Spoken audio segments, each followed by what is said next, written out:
యేసుక్రీస్తు యొక్క జననం ఈ ప్రకృతిలో జరగబోతుందంటే అది సామాన్యమైన సంగత, అసామాన్యమైన సంగత? మీరు చెప్పండి. సామాన్యమైన సంగతేనా అది? కాదండి, అసామాన్యమైనది. ఎందుకంటే ఏ భూమి మీదకైతే ఆయన అడుగు పెట్టబోతున్నారో ఆ కలిగి ఉన్న ఆ భూమి, దానిపైన ఉన్నటువంటి మహా గొప్పదైన శూన్యం, ఆకాశ మహాకాశాలు, పంచభూతములు అని పిలువబడే వాటిలో ఏది కూడా ఆయన లేకుండా కలుగలేదు. ఇది మనందరికీ తెలిసిన సంగతి. ప్రపంచం నమ్మినా నమ్మకపోయినా, ప్రపంచం గుర్తించినా గుర్తించకపోయినా, ప్రపంచం అర్థం చేసుకున్నా చేసుకోనకపోయినా, ఈ వార్తను వెరితనంగా భావించినప్పటికీ ఇది సత్యమే. ఇది సత్యం.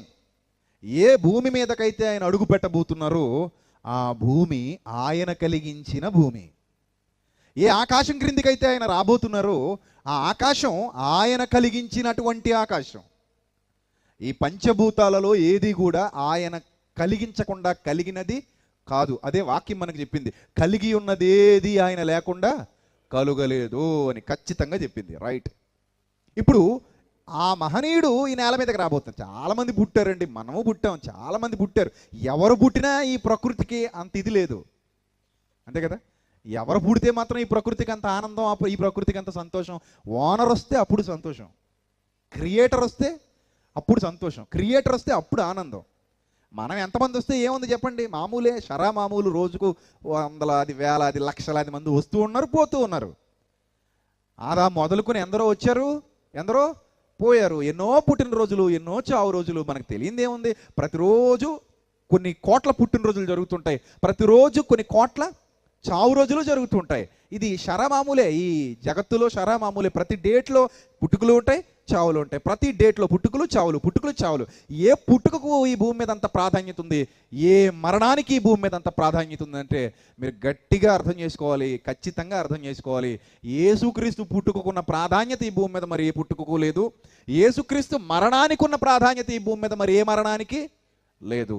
జననం విషయంలో ఆయనే నెంబర్ 1, మరణం విషయంలో కూడా ఆయనే నెంబర్ 1. ఈ ప్రకృతిలో మరణం విషయంలో ఆయనే గొప్ప స్థానంలో ఉన్నాడు, జననం విషయంలో కూడా ఆయనే గొప్ప స్థానంలో ఉన్నాడు. అలా ఆయన జననము ఆయన మరణము కూడా ఈ ప్రకృతిలో సంభవించటం ఈ ప్రకృతిలోనే జరిగినటువంటి ఒక గొప్పదైన కార్యం, గొప్ప కార్యం. అంత గొప్ప కార్యం ఈ ప్రకృతిలో జరగటాన్ని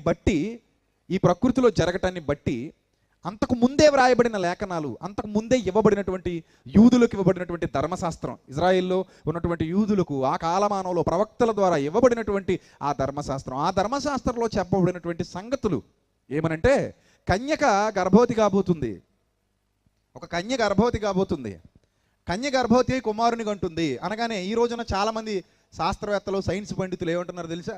కన్య గర్భవతి కావడం ఏంటండి, ఇది ఏమైనా జరుగుతుందా ఎక్కడైనా అని అంటారు. కన్య గర్భవతి కావడం జరుగుతుందా అన్న వాళ్ళే కన్యల్ని గర్భవతుల్ని చేస్తున్నారు. ఇది ఎలా సాధ్యం అని అంటే, ఎందుకు సాధ్యం కాదు? పురుష సంయోగం లేకుండానే పురుషుని యొక్క వీర్యాన్ని సేకరించి స్త్రీ యొక్క గర్భంలోనికి ప్రవేశపెట్టడం ద్వారా పురుష సంయోగం లేకుండానే కన్యక ఏమైపోతుంది? గర్భవతి అవుతుంది. కొంతమంది హీరోయిన్లు కూడా అలాగ అన్నవాళ్ళు ఉన్నారు. అవును, పురుష సంయోగం లేకుండా పిల్లల్ని కన్నవాళ్ళు ఉన్నారు. ఒక మనిషిగా నీకే ఇది సాధ్యమైనప్పుడు నిన్ను సృష్టించిన దేవునికి ఇది ఏమైనా అసాధ్యమా? ఆలోచించండి. ఒక మనిషిగా నీకు ఇది సాధ్యమైపోతున్నప్పుడు నిన్ను సృష్టించిన దేవునికి ఇది ఏమైనా అసాధ్యమా? కాదు కదా, ఏం అసాధ్యం కాదు. ఇంకా విచిత్రం ఏంటంటే సరోగసి పద్ధతి అన్నది ఒకటి వచ్చింది. సరోగసి అంటే అర్థం ఏంటో తెలుసా? ఒక పురుషుని యొక్క వీర్యకణాన్ని ఒక స్త్రీ యొక్క అండాన్ని ఫలదీకరణం చెందించి వేరే ఆమె గర్భంలోనికి దాన్ని ప్రవేశపెడతారు. ఇది ఇంకా విచిత్రం. ఇంకా వీళ్ళిద్దరికీ సంబంధం లేదు. ఈమె కనదు, ఈ నొప్పులు ఈమెకి పడదు, ఈమెకి ఏ బాధ ఉండదు. ఆ బిడ్డను తీసుకెళ్ళి వేరే వాళ్ళకి అద్దె గర్భం అంటారు దాన్ని. ఒక 9 నెలల పాటు నీ గర్భం అద్దెకి కావాలి అని వైద్యుల పర్యవేక్షణలో వీళ్ళిద్దరిది తీసుకెళ్ళి వాళ్ళ గర్భంలో ప్రవేశపెడతారు, ఆమె గర్భంలో ప్రవేశపెడతారు. ఆమె బిడ్డను కని అప్పగిస్తుంది అనమాట. 9 నెలలు ఆమె మోసి బిడ్డను కని అప్పగిస్తుంది. సో వీళ్ళు తీసుకుని ఇంతని మనీ ఇచ్చేస్తారు, అమౌంట్ పే చేస్తారు. ఈరోజు జరుగుతున్నటువంటి వ్యాపారాలు అండి, నాకు కుదరదండి, ఖాళీ లేదు నాకు బిడ్డను కనడానికి, కాబట్టి నా బిడ్డను నువ్వు కానీ డబ్బులు నీకు ఇచ్చేస్తాను. బాగుందా లేదా? చాలా బాగుంది కదండి. అండం మందే, వీర్యం మన భర్తదే, కానీ కనేది మాత్రం ఎవరు కాదు, ప్రసవ వేదన మాత్రం మనది కాదు అంతే. 9 నెలలు లోపల డిజైనింగ్ మాత్రం మన దగ్గర జరగదు అంతే, వేరే వాళ్ళ దగ్గర జరుగుతుంది. ఇదే సరోగసి విధానం అంటారు. ఈ విధానంలో కూడా పిల్లల్ని అంటున్నారు. ఇప్పుడు టెస్ట్ బేబీలు ఇది వరకు ఎప్పుడో వచ్చేసాయి, అది కూడా మీ అందరికీ తెలుసు. వీటన్నిటినీ ప్రపంచం నమ్ముతుంది, కానీ దేన్ని నమ్మదట? కన్య గర్భవతి అవుతుందంటే మాత్రం నమ్మదట. కన్య గర్భవతి అయితే నమ్మశక్యంగా లేదండి అనేవాళ్ళు కూడా ఉన్నారు. దేవునికి అసాధ్యమైనది ఏది లేదు. కన్య ఏంటండి? కన్య ఏంటి చెప్పండి? బాప్తిస్మిచ్చి యోహాను ఏమంటాడు తెలుసా? బాప్తిస్మిచ్చి యోహాను, దేవుడు అవసరం అనుకుంటే ఈ రాళ్ల వలన అబ్రహాముకు పిల్లల్ని పుట్టించగలడు. ఏటి వలన? రాళ్ల వలన. అంటే రాళ్లలో నుండి కూడా పిల్లల్ని రప్పించగలిగే సామర్థ్యం ఉన్నవాడు పరలోకపు తండ్రి. ఒక కన్య గర్భాన బిడ్డను పుట్టించడం ఆయనకి ఏమైనా కష్టమా? అసాధ్యమా? కాదు. ఇది దైవ నిర్ణయం. దైవ నిర్ణయాలు ఇప్పుడు వింత వింతగానే ఉంటాయి. దైవ నిర్ణయాలు ఎప్పుడు వింతగానే ఉంటాయి, గొప్పగానే ఉంటాయి, రైట్? ఈ దైవ నిర్ణయంలో భాగంగానే క్రీస్తుకు పూర్వం 700 సంవత్సరాల క్రిందట ఒక ప్రవక్త, యెషయా అనే ప్రవక్తను దేవుడు పుట్టించి 700 సంవత్సరాల ముందే ఈయన పుట్టబోతున్నాడన్న వాస్తవాన్ని ప్రజలకు తెలియజేశారు. ఎన్ని సంవత్సరాల ముందు? 700 సంవత్సరాల మునుపు. 700 సంవత్సరాల మునుపే ఇదిగో ఈ భూమి మీదకి ఒక మహానుభావుడు రాబోతున్నాడు, ఒక మహనీయుడు రాబోతున్నాడు. ఈ ప్రపంచ మానవాళి కొరకు ఒక రక్షకుడు రాబోతున్నాడు. ఆ రక్షకుడు ఒక కన్య గర్భం గుండా రాబోతున్నాడు. ఇది సూచన అన్నాడు. ఏంటది? సూచన. తానే ఒక సూచన మీకు చూపును, మీకు చూపును, మీకు చూపును. మీకంటే ఎవరికి? ఆ రోజు ఉన్నటువంటి ఇశ్రాయేలీయులందరికీ. మీకు చూపును అంటే ఆ రోజు ఉన్నటువంటి ఇశ్రాయేలీయులందరికీ ఒక సూచన చూపును అన్నాడు. ఇప్పుడు సూచన చూపును అని దేవుడు చెప్పగానే నిజంగా భక్తి పరులైతే అలర్ట్గా ఉండాలా వద్దా? మీరు చెప్పండి. నిజంగా భక్తి పరులైతే అలర్ట్గా ఉండాలా వద్దా? ఉండాలి కదండి. నేను మీ ఊరు వస్తున్నాను, పలానా చోట దిగుతాను, ఎర్ర క్యాప్ పెట్టుకుని ఉంటాను, తెల్ల చొక్కా వేసుకుని ఉంటాను అని అన్నారు అనుకోండి ఎవరైనా, మీరు ఏం చేస్తారు? అలర్ట్గా ఉంటారా? పొలిమేరలోకి వెళ్ళి బస్ స్టాండ్లో కూర్చుంటారా? ఖచ్చితంగా కూర్చుంటారు. ఎవరో వస్తున్నారు, వాళ్ళు క్యాప్ పెట్టుకుని వస్తారట, వైట్ షర్ట్ వేసుకుని వస్తారట. సో వచ్చిన వాళ్ళని మేము ఏం చేయాలి? ఐడెంటిఫై చేయాలి, మా ఇంటికి తెచ్చుకోవాలి. ఇది బాధ్యత. ఒకవేళ నిజంగా వస్తున్నామంటే బాధ్యత. ముఖ్యంగా మనకి ఎప్పుడు ఉంటుందంటే ఈ బాధ్యత, పెళ్లివారు వస్తున్నారండి, పలానా విధంగా వస్తున్నారనేసరికి ఊరు అవతలు ఉంటాం. ఎందుకంటే ఆ టైంలో ఉండే ఇది అలా ఉంటుంది కాబట్టి. తర్వాత మామూలే వచ్చినా పట్టించుకోరనుకోండి. ఆ టైంలో ఉండే ఇది బాగుంటుంది కాబట్టి పెళ్ళోళ్ళు వస్తున్నారటంటే ఎక్కడికో వెళ్ళిపోయి ముందు ఊరవతలు కూర్చొని రెండు అని చెప్పేసి అక్కడ నుంచి స్వాగతం పలుకుతూ తీసుకురావడానికి అక్కడ రెడీగా ఉంటారు. మరి సర్వోన్నతులైన దేవుని కుమారుడు వస్తాడు అనటానికి సూచన దేవుడు ముందుగా చెబితే ఎన్ని వందల సంవత్సరాల ముందు చెప్పాడు? చెప్పండి, ఎన్ని వందల సంవత్సరాల ముందు చెప్పాడు? 700 years. 700 సంవత్సరాల మునుపే. ఈ ప్రకృతిలో ఎవరి పుట్టుకకు అంత గొప్పతనం లేదండి. ఎవరి పుట్టుక విషయంలోనూ అంత గొప్పతనం లేదు. పలానా ఆయన 200 సంవత్సరాలకు పుట్టబోతున్నాడు. మీరు చెప్పగలరా? మీరు చెప్పగలరా? ఒక 300 సంవత్సరాల తర్వాత నా మునిమనమడికి మనవడు పుడతాడని నువ్వు చెప్పగలవా? చెప్పగలవా? నీ వల్ల ఏమవుతుంది? అసలు ఒక 100 ఏళ్ల తర్వాత ఏం జరగబోతుందో మనకేమీ తెలియదు.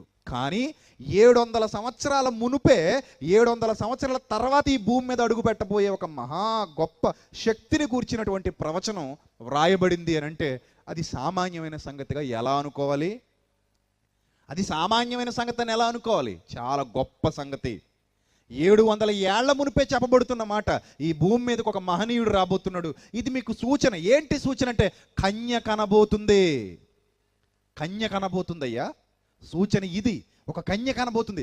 కన్య కనడం ఏంటండి? అంతే, కన్య ద్వారానే ఈ కుమారుణ్ణి పుట్టించాలనుకుంటున్నాను. ఇలా చేయటం అనేది ఒక సూచన, మీ అందరికీ ఒక సూచన. ఒక కన్య గర్భవతి కాబోతుంది. ఇది ఒక వింత, ఇది ఒక వింత.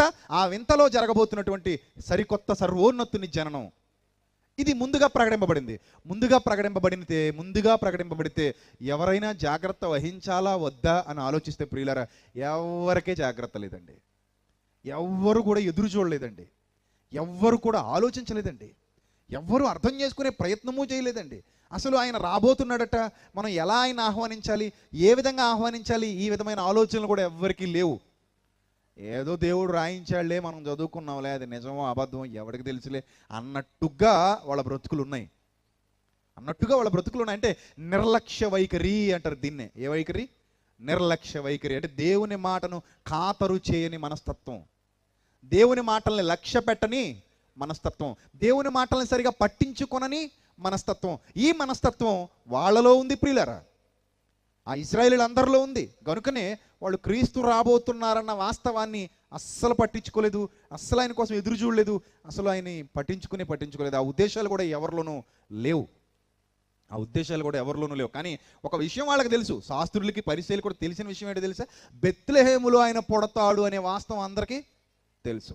మరి అప్పుడు బెత్లెహేములో ఎన్ని కట్టుదిట్టమైన ఏర్పాట్లు చేసుకుని ఉండాలి వాళ్ళు?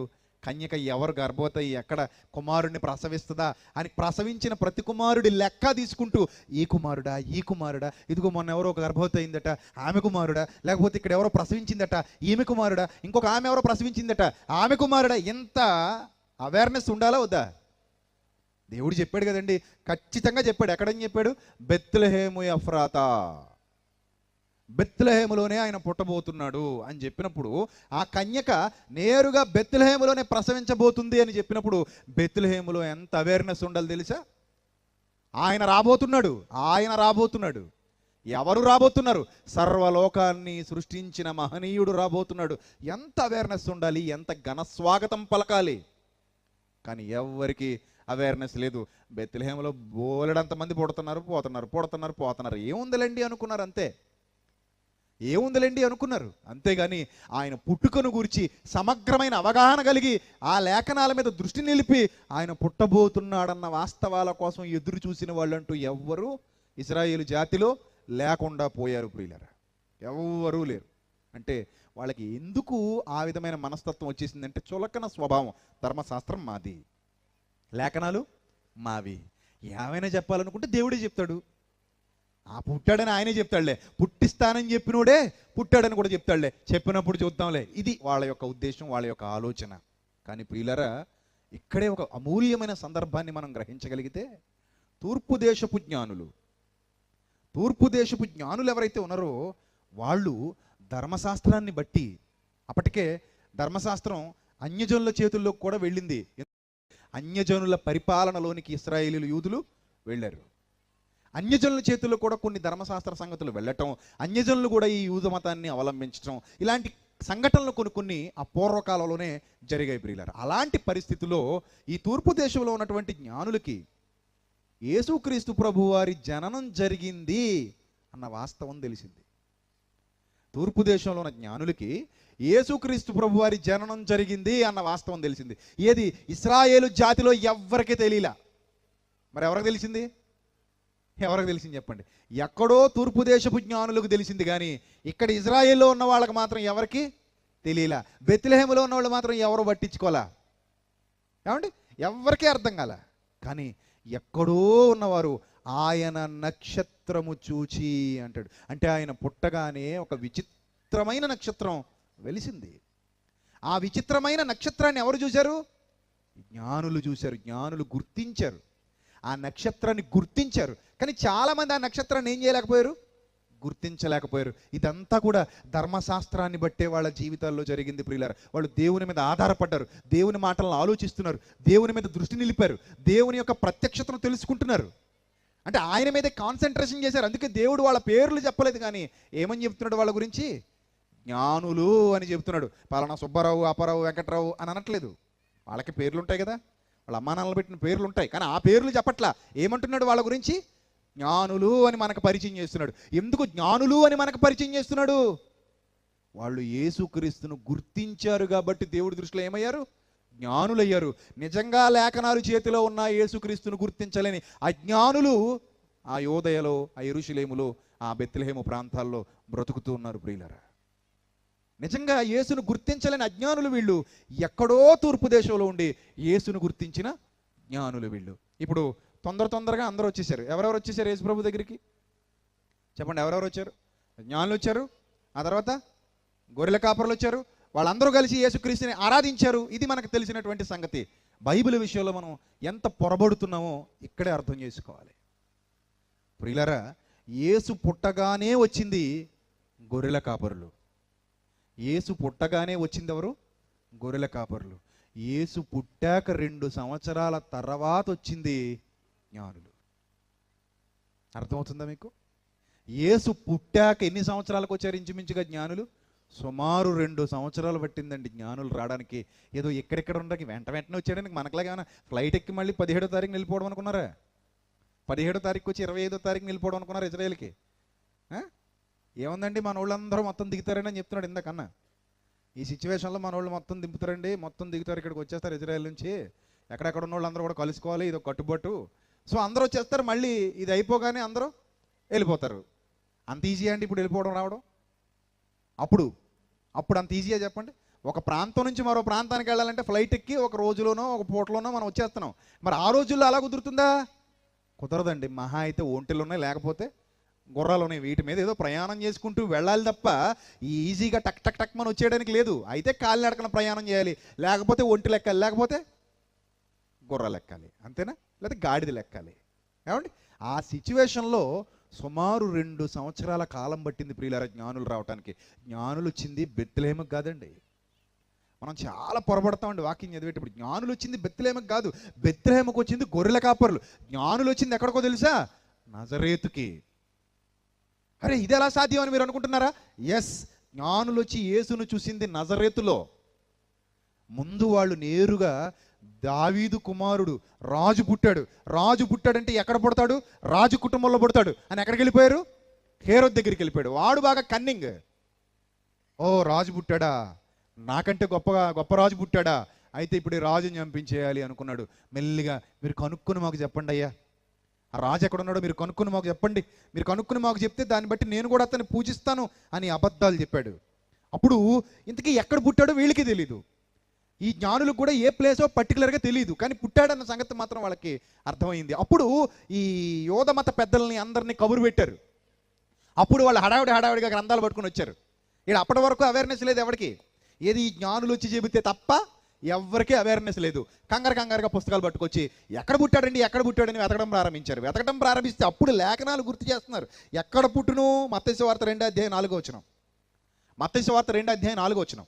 కాబట్టి రాజు ప్రధాన యాజకులను, ప్రజలలో నుండి శాస్త్రులను అందరినీ సమకూర్చి మొత్తం ఎంటైర్ అందరినీ పిలిపించి ఒక సమావేశం ఏర్పాటు చేశాడు రాజు. మొత్తం అందరు రండి, ప్రధాన యాజకులు అందరూ రావాలి, ఎక్కడెక్కడ ఉన్న వాళ్ళందరూ, శాస్త్రులు అందరూ రావాలి. ఏమయ్యా కూర్చోండి, ధర్మశాస్త్రోపదేశకులారా కూర్చోండి, ఎక్కడ పుట్టాడయ్యా రాజు అని అడిగారు. అప్పుడు వాళ్ళు తొందరగా లేఖనాలు తిరిగేసి ఏమంటున్నారంటే, అందుకు వారు యోదయ బెత్లెహేములోనే. ఎక్కడ పుడతాడట రాజు?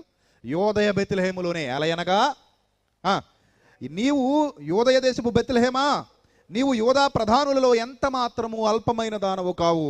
ఇశ్రాయేలును నా ప్రజలను పరిపాలించు అధిపతి నీలో నుండి వచ్చును అని ప్రవక్త ద్వారా వ్రాయబడి ఉన్నది. మేకా గ్రంథంలో ఉన్న లేఖనాలను వాళ్ళు గ్రహించి అప్పుడు చెబుతున్నారు. ఇప్పుడు జ్ఞానులకు అర్థమైంది, ఎక్కడ పుట్టాడని అర్థమైంది, బెత్లెహేములో పుట్టాడని అర్థమైంది. ఇప్పుడు వెంటనే రాజు ఏమన్నాడంటే, మీరు వెళ్ళండి అయ్యా, మీరు వెళ్ళి ముందు అతను కనుక్కొని అతను పూజించి నాకు వర్తమానం చెప్పండి, నేను కూడా ఇమీడియట్గా వచ్చేసి మీ వెంట నేను కూడా పూజించేస్తాను, మీరు వెళ్ళిపోండి అని బెత్లెహేముకు పంపించేశాడు. ఇప్పుడు రాజు యొక్క ఆలోచన ఏంటంటే, యెరూషలేము నుంచి వాళ్ళు ఇప్పుడు ఎక్కడికి వెళ్తారు? బెత్లెహేముకి వెళ్తారు. దగ్గరే కదా, పెద్ద దూరం ఏం కాదు. మీరు వెళ్ళి పూజించి నాకు వర్తమానం పట్టుకుని ఇమ్మీడియట్గా మళ్ళీ నా కోటకు వచ్చేయండి. అతను ఆచూకీ కనుక్కొని మీరు నా కోటకు వచ్చేస్తే నెక్స్ట్ నేను ఏం చేస్తాను అనుకుంటున్నారు? నా సైన్యాన్ని పంపించి అతన్ని సమాప్తి చేయించేస్తాను. ఇది రాజు యొక్క ప్లాన్. మీరు ఇక్కడ నుంచి వెళ్ళండి, మీరు ఇక్కడికి వెళ్ళి చూసుకుని వచ్చేయండి. యెరూషలేము నుంచి బెత్లెహేముకి వెళ్ళండి, దగ్గరే, బాగా దగ్గర, మీ అందరికీ తెలుసు కదా, పెద్ద దూరం ఏం కాదు. సరే వెళ్ళండి, బెత్లెహేముకి వెళ్ళండి, బెత్లెహేములో చూసుకుని మళ్ళీ నేరుగా ఎక్కడికి వచ్చేయండి, యెరూషలేముకి వచ్చేయండి, నాకు అడ్రస్ చెప్పండి, ఆ తర్వాత కథ అంతా నేను నడిపిస్తాను. ఇది ఎవరి ఆలోచన? హేరోదు యొక్క ఆలోచన. రైట్. అప్పుడు వీళ్ళు బెత్లెహేముకి వెళ్ళడం ప్రారంభించారు. ఎవరు? జ్ఞానులు. దేన్ని బట్టి? వాళ్ళందరూ ఇచ్చిన ఇన్ఫర్మేషన్ బట్టి. అప్పటికే యేసుక్రీస్తు నజరేతుకి వెళ్ళిపోవడం జరిగిపోయింది ప్రియులారా. అప్పటికే యేసుక్రీస్తుకు సున్నత అయిపోయింది, సుమయ్యను చేతుల్లో పెడితే దీవించడం అయిపోయింది, అంతా అయిపోయింది. వాళ్ళు నజరేతుకు కూడా వెళ్ళిపోయారు. ఇంచుమించు 2 ఏళ్ల కాలం పూర్తయిపోయింది. అంటే జ్ఞానులు వాళ్ళ దేశం నుంచి ఇక్కడికి రావటానికి ఎంత టైం పట్టింది? సుమారు 2 సంవత్సరాల కాలం పట్టింది. ఇది తెలియక మనం ఏం చేస్తామంటే, యేసుప్రభు వారి బొమ్మ, పసిబిడ్డ, ఓ పక్క జ్ఞానులు, ఓ పక్క గొర్రెల కాపర్లు, ఇద్దరు కలిసి ఉన్నట్టు మనం వేసేసుకుంటాం. కానీ అది జరగల. గొర్రెల కాపర్లు వచ్చింది బెత్లెహేముకి, జ్ఞానులు వచ్చింది ఎక్కడికి? నజరేతుకి. అది అక్కడే వ్రాయబడింది చూడండి, 7వ వచనం. హేరోదు ఆ జ్ఞానులను రహస్యముగా పిలిపించి ఆ నక్షత్రము కనబడిన కాలము వారి చేత పరిష్కారముగా తెలుసుకొని, కాలము తెలుసుకున్నాడట. ఎందుకు ఆ కాలం? ఎప్పుడు చూసారయ్యా మీరు ఆ నక్షత్రాన్ని? 2 ఏళ్ళు అవుతుందండి. ఓహో, అందుకే 2 ఏళ్ల లోపు పిల్లలందరినీ ఏం చేయండి? చంపేయండి. సంవత్సరం పిల్లల్ని చంపమనొచ్చుగా, నెల పిల్లల్ని చంపమనొచ్చుగా, వారం పిల్లల్ని చంపమనొచ్చుగా. అవి కాదు, 2 ఏళ్ల లోపు పిల్లల్ని మొత్తం చంపేయండి. సుమారు ఆ నక్షత్రం కనబడి ఎన్ని సంవత్సరాలు అయిపోయిందన్నమాట? 2 ఏళ్ల లోపు అయింది. అంటే వాళ్ళు తూర్పు దేశం నుంచి యెరూషలేముకు ప్రయాణం చేయడానికి ఎంత కాలం పట్టింది? 2 ఏళ్ల కాలం పట్టిందండి. మీరు ఆలోచన చెయ్యాలి. ఆ తర్వాత చూడండి, విచారించి మీరు వెళ్ళి ఆ శిశువు విషయమై జాగ్రత్తగా విచారించి తెలుసుకొనగానే నేనును వచ్చి ఆయనను పూజించినట్లు నాకు వర్తమానం తండ్రి అని చెప్పి వారిని బెత్లెహేమునకు పంపెను. రైట్, అప్పుడు ఏం జరుగుతుందో చూడండి. వారు రాజు మాట విని బయలుదేరిపోవచ్చుండగా ఎక్కడ పోతున్నారట? బెత్లెహేముకు పోతున్నారు. బెత్లెహేములో ప్రభు ఉన్నాడా? అప్పటికి లేడు. కానీ వాళ్ళు తెలియక ఎక్కడికి పోతున్నారు? బెత్లెహేముకు పోతున్నారు. చూడండి అప్పుడు ఏం జరిగింది. ఇదిగో తూర్పు దేశమున వారు చూచిన నక్షత్రము ఆ శిశువు ఉండిన చోటికి మీదుగా వచ్చి నిలిచి వరకు వారికి ముందుగా నడిచెను. వారు ఆ నక్షత్రమును చూచి అత్యానంద భరితులై ఇంటిలోనికి వచ్చి తల్లి అయిన మరియను ఆ శిశువును చూచి సాగిలపడి ఆయనను పూజించి తమ పెట్టెలు విప్పి బంగారమును సాంబ్రాణిని బోళమును కానుకలుగా ఆయనకు సమర్పించిరి. ఇంటిలోనికి వచ్చిన మాట వ్రాయబడింది. వాళ్ళకి బెత్లెహేములో ఇల్లుందా? చెప్పండి. బెత్లెహేములో ఇల్లుందా? నజరేతులో ఇల్లుందా యోసేపుకి? నజరేతులో ఉందండి ఇల్లు, బెత్లెహేములో లేదు. బెత్లెహేములో ఏమీ లేకనే ఎక్కడికి వెళ్ళారు తెలుసా? ఆయన పుట్టినప్పుడు ఎక్కడికి వెళ్ళారు తెలుసా? ఫస్ట్ అక్కడ కూడా మనం పప్పులో కాలేస్తాం. ఎక్కడ పుట్టాడయ్యా యేసుక్రీస్తు అంటే? ఎక్కడ పుట్టాడు చెప్పండి? ఎక్కడ పుట్టాడు? పశువుల గట్టిగా చెప్పాలి. పశువుల పాకలో అంటాం మనం. అసలు బైబిల్ అలా చెప్పిందా? పశువుల పాకలో పుట్టాడని బైబిల్ చెప్పిందా? అసలు మీకు చెప్పిందా? చెప్పలా. అసలు పశువుల పాకలో పుడితే కదా చెప్పడానికి. పశువుల పాకలో పుట్టలేదా ఆయన? పుడితే కదా బైబిల్ చెప్పడానికి. ఆయన అక్కడ పుట్టలా. ఎక్కడ పుట్టాడో ఎవరికి తెలియదండి. బెత్లెహేములో పుట్టాడు, బట్ ఏ ప్లేస్ అనేది ఎవరికి తెలీదు. ఏదో ప్లేస్లో పుట్టాడు బెత్లెహేములో. అక్కడ నుంచి వాళ్ళు నేరుగా సత్రానికి వెళ్ళారు. సత్రం మీన్స్ ఒక లాడ్జ్ లాంటిది. ఒక సత్రానికి వెళ్ళారు. సత్రానికి వెళ్తే అక్కడ ప్లేస్ ఉందా? ప్లేస్ లేదు, బయటకు పోమన్నారు.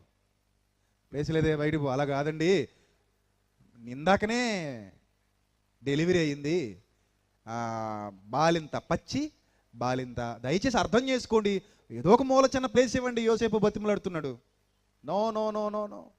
జనసంఖ్యలో రాయబడ్డానికి అనేక ప్రాంతాల నుండి ప్రజలు వచ్చేసారు. మొత్తం అంతా కిక్కిరిసిపోయింది. ఇక్కడ ఈ బెత్లెహేములో ఉండడానికి వీలు లేదు. మీరు నజరేతు నుంచి వచ్చారా? అవును.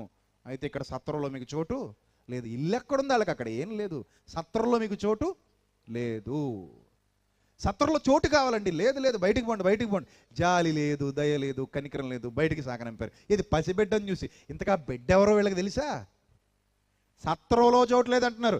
ఆయన తలుచుకుంటే ఈ భూమి మీద ఎవరికి చోటు లేదు. మీరు అది గమనించాలి. ఆయనే తలుచుకుంటే ఈ భూమి మీద ఎవరికి చోటు లేదు. అలాంటి కలిగి ఉన్నది ఏది ఆయన లేకుండా కలగలేదనే మహానుభావుడు వస్తే ఎక్కడ చోట్లేదు? సత్రంలో చోట్లేదు. గెట్ అవుట్, బయటికి పోండి. సత్రంలో చోట్లేదు. ఎక్కడైనా తలదాచుకుంటామండి. లేదు. చివరికి ఏం అడుగుతాడు తెలుసా? ఏమండి, నేను మగాడిని కాబట్టి కనీసం బయటైనా ఉంటాను, కనీసం ఆ చిన్న బిడ్డకి ఆడ మనిషికైనా స్థలం ఇవ్వండి. ఇంపాసిబుల్. ఎక్కడ ఇవ్వడం కుదరదు. మీరు బయటికి పోండి. నెట్టేశారండి. ఇక దారి లేని పరిస్థితుల్లో ఆ భార్యాభర్త ఎలా ఉన్నారో ఎక్కడున్నారో తెలియదు, కానీ ఒక తొట్టి కనబడింది, పశువుల తొట్టి. పైన పాకుందో లేదో కూడా బైబిల్ చెప్పలేదు. ఒక తొట్టి కనబడింది. నేరుగా తీసుకెళ్ళి ఆ తొట్టిలో బిడ్డను పడుకోబెట్టారు. వాళ్ళు ఎక్కడ పడుకున్నారో వాళ్ళకే తెలియదు, మనకే తెలియదు. అదండి యేసుక్రీస్తుకు దక్కిన గౌరవం. చూసారా? యేసుక్రీస్తుకు దక్కిన గౌరవం చూడండి. ఎంత బాగా గౌరవించారండి ఆయన్ని. ఎంత బాగా గౌరవించారండి. సర్వోన్నతుడైన ఆయన ఈ లోకానికి వస్తే ఆయనకి సత్రంలోనే ఏమివ్వలేదు, చోటు ఇవ్వలేదు. బయటకు పో బాబు, ఇక్కడ చోటు లేదన్నారు. అసలు వచ్చింది ఎవరో తెలిస్తే అలా చేస్తారా వాళ్ళు? నీకు చోట్లేదు, గెట్ అవుట్, బయటికి పో, అసలు ఇక్కడ ఉండడానికి వీల్లేదు, బయటికి పోండి. ఇదంతా రద్దీగా ఉంది, మీరు పొండి బయటికి తోసేశారు, బయటికి తోలేశారు. ఆయనకు చోటు లేక దిక్కులేని పరిస్థితుల్లో పొత్తిగొడ్డల్లో చుట్టి తీసుకెళ్ళి ఎక్కడ పెట్టారు? ఒక తొట్టిలో పడుకోబెట్టారు. పైన పాకుందో లేదా డైరెక్ట్గా మంచు కురిసిందో తెలియదు. అయినా నాకు డౌటు, పాకలు వేసుకోవడానికి మనకలాగా వాళ్ళకైనా తాటాకులు దొరుకుతాయండి, కొబ్బరాకులు దొరుకుతాయా? ఏం ఆకులు ఉంటాయండి ఇజ్రాయెల్లో? తాటాకులు ఉంటాయా? బెత్లెహేములో కొబ్బరాకులు ఉంటాయా? మరి ఏ ఆకులు ఉంటాయి మీరు చెప్పండి. అక్కడ ఉన్నోళ్ళు చేతులు ఎత్తండి. ఎంతమంది ఉన్నారు ఇక్కడ? చాలామంది ఉంటారు నాకు తెలిసి ఇజ్రాయేల్ వాళ్ళు. ఇదిగో వీళ్ళందరూ అల్లే. ఏ ఆకులు ఉంటాయి చెప్పండి అండి మీరు? తాటాకులు ఉంటాయా? కొబ్బరాకులు ఉంటాయి? పోనీ ఆ రెండు ఉండవు. మరి ఇంకే ఆకులు ఉంటాయి? మహా అయితే ఈతాకులు ఉంటాయి, అంతేనా? అంతేనా? ఏ చెట్లు ఉంటాయి, ఇంకా అయితే ఖర్జూరకాకులు ఉంటాయి, పాకేసి కూడా కుదురుద్ది వాటితో. ఈత ఆకులతో ఖర్జూర పాకులతో పాకలే వేసుకుంటామండి, నీళ్ళు ఆగుతాయి అసలు. అందుకే వాళ్ళు గుడారాల్లో ఎక్కువ ఉండేవారు పూర్వకాలం. వాళ్ళ పాకల్లో లేరు. పూర్వకాలం ఎక్కడున్నారు? గుడారాల్లో నివసించారని రాయబడింది. ఆ ఏరియాకి పాకలు పనిచేయవు, మన ఏరియాకే పాకలు. ఎందుకంటే మనకు దేవుడు తాటాకులు ఇచ్చాడు, కొబ్బరాకులు ఇచ్చాడు. అవసరమైతే తాటాకుతో పాకేసేస్తాం, లేకపోతే కొబ్బరాకుతో పాకేసేస్తాం, లేకపోతే రెల్లుగడ్డితో పాకేసేస్తాం. మరి అక్కడ ఏమున్నాయి? గుడారాలే. కాబట్టి పాకండానికి కూడా మనకు రైట్ లేదు. పాపం ప్రభువుని అంత హింసించేశారండి పుట్టుకలోనే. ప్రభువుకు సంతోషం ఏముందండి పుట్టుకలో, మీరు చెప్పండి? అదే మనం పిల్లాడు పుట్టాడంటే ఒక రేంజ్లో ఉంటుంది, అసలు ఎక్కడ కదలనేమో. ఏమైనా చిన్న తేడా ఉందంటే బాక్సులో పెట్టేయండి, పర్లేదు, ఎంతైనా పర్లేదు అంటాం. డాక్టర్ గారు కూడా ఇక్కడ ఉన్నారు, అంతేనా? ఏమైనా తేడా వచ్చిందనుకోండి, ఎక్కడ పెట్టేయమంటాం? పిల్లాడిని తీసుకెళ్ళి బాక్సులో పెట్టేయండి. పిల్లాడికి బాగుండాలి, చక్కగా ఉండాలి, ఏ ఇబ్బంది ఉండకూడదు, ఏ ఇబ్బంది ఉండకూడదండి పిల్లాడికి. మరి యేసుప్రభు వారి పరిస్థితి తెలుసా మీకు? పుట్టుక నుంచి కష్టాలేనండి ఆయనకి. ఆయన సంతోషంగా ఎప్పుడూ లేడు. పుట్టుక నుంచి మన కోసం బాధ భరించాడండి. పుట్టుకలోనే బాధ, పుట్టుకలోనే కష్టం. ఒక పసిబిడ్డ తొట్టులో పడుకోవడం అంటే కష్టమే కాదా?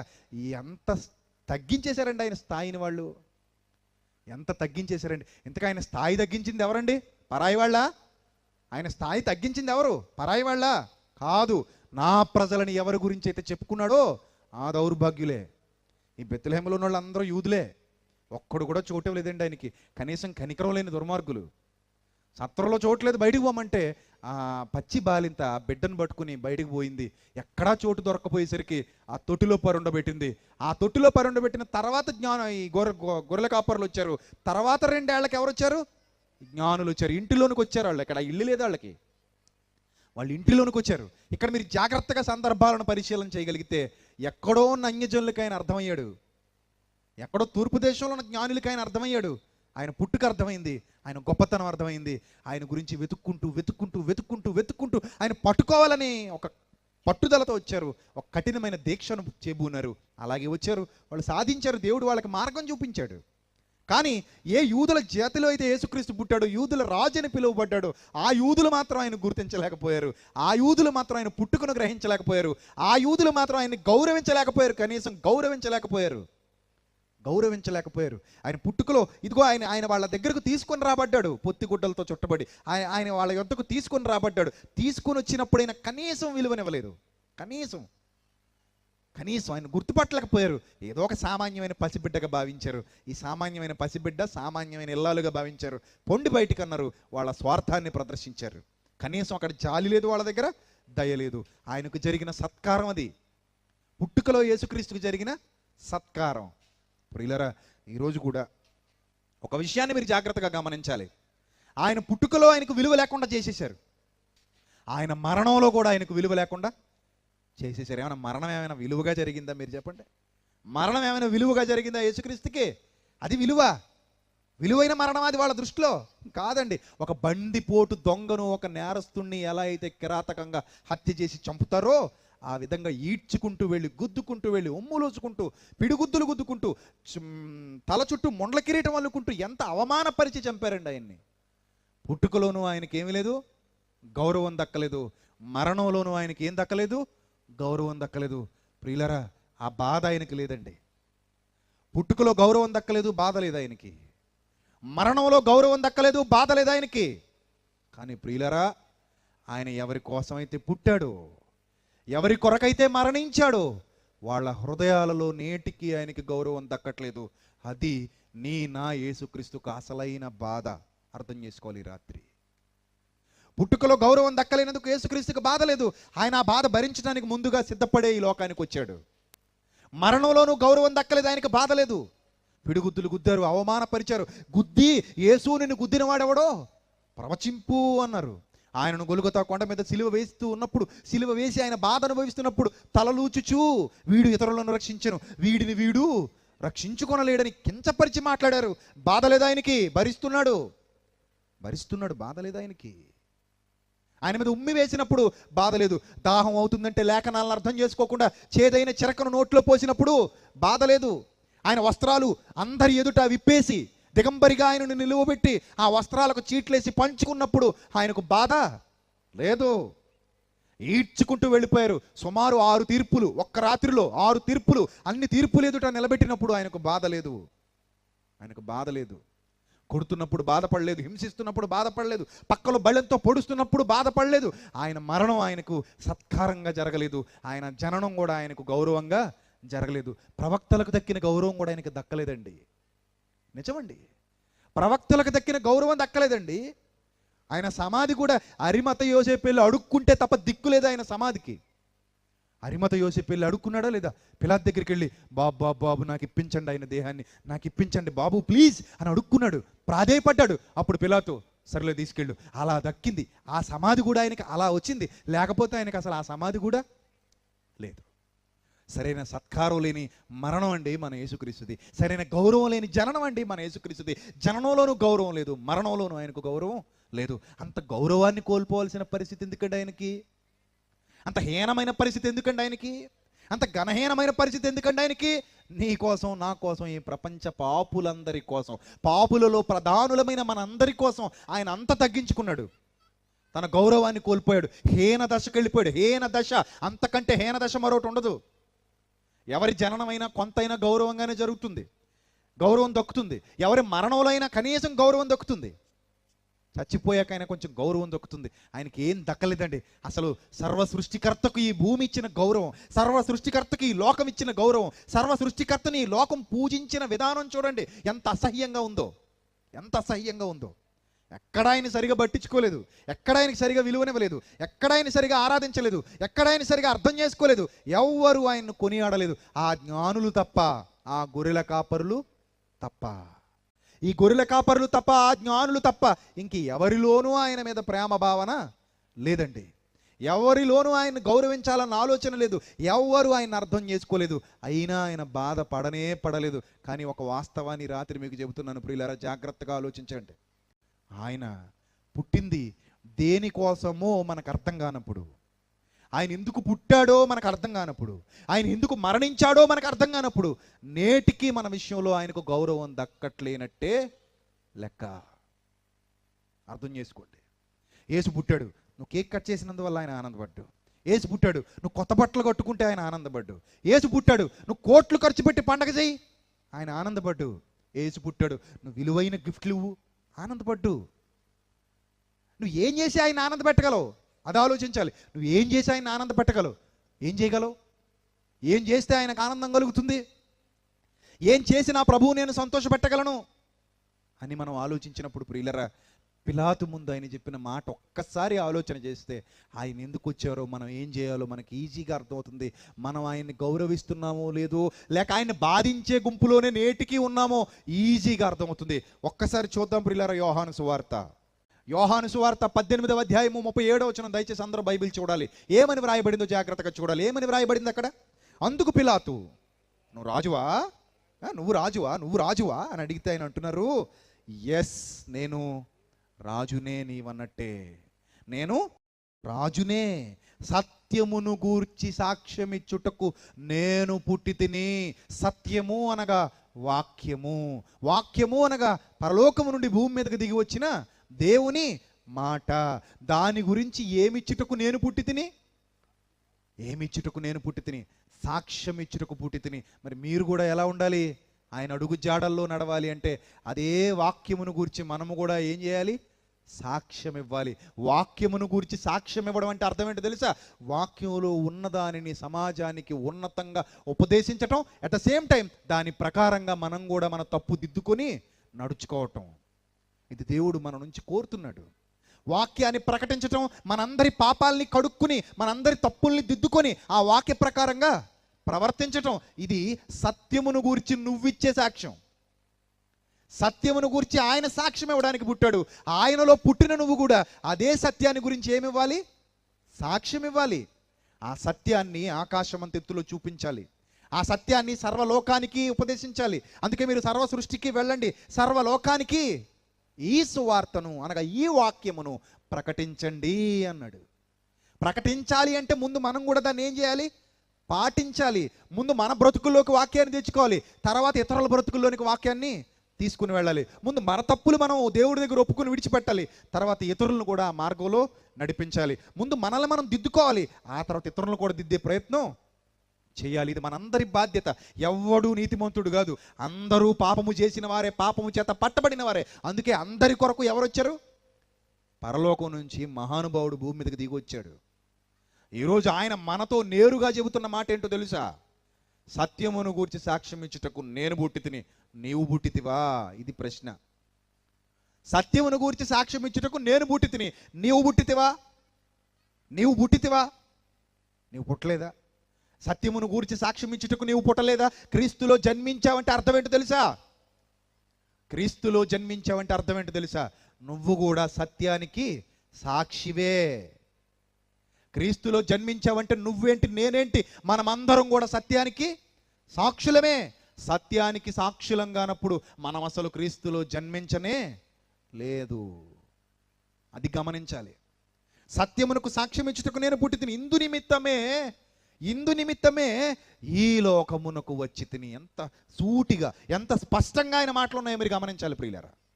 ఇందు నిమిత్తమే ఈ లోకమునకు వచ్చి తిని. ఇప్పుడు అంటున్నాడు, సత్య సంబంధి అయిన ప్రతి వాడును నా మాట వినును. అక్కడే అసలైన అంతరార్థం దాగుంది. సత్య సంబంధి అయిన ప్రతి వాడు నా మాట వినును అంటే అర్థం ఏంటో తెలుసా? నేను ఎలాగైతే సత్యమును గురించి సాక్ష్యం ఇవ్వడానికి పుట్టాను, నువ్వు కూడా సత్యమును గురించి సాక్ష్యం ఇవ్వడానికే పుట్టావు. నేను ఎలాగైతే సత్యమును ప్రకటించుటకు ఈ లోకంలోనికి వచ్చాను, నువ్వు కూడా సత్యమును చేతబట్టి జీవ గ్రంథమందు నీ పేరు నమోదు చేసుకొనుటకు, జ్యోతుల వలె ఈ లోకంలో ప్రకాశించుటకు నువ్వు కూడా సత్యమును చేతబట్టి లోకంలోనికి కదలాలి. దేవుడు మనకిచ్చినటువంటి బాధ్యత. మరి మనం ఈరోజు ఎందరో బాధ్యతలు మరిచిపోయారు. వాళ్ళకి సత్యమును ప్రకటించాలన్న ఆలోచన లేదు, సత్యం కొరకు బ్రతకాలన్న ఆలోచన లేదు, సత్యం కోసం నిలబడాలన్న ఆలోచన లేదు, సత్యానికి సాక్షిగా ఉండాలన్న ఆలోచన లేదు, సత్యానికి స్తంభంగా మారిపోవాలన్న ఆలోచన లేదు. మరి ఏముందండి? పండగ చేసాం, తిన్నాం, సంతోషించాం, వెళ్ళిపోయాం. ఇలాంటి వాళ్ళు ఈరోజు చాలామంది ఉన్నారు కదండి. అవునా కాదా? మీరు ఆలోచించండి. నామకార్థ క్రైస్తవులుగా మనం జీవించాలన్నది దేవుని యొక్క సంకల్పం కాదు ప్రియులారా.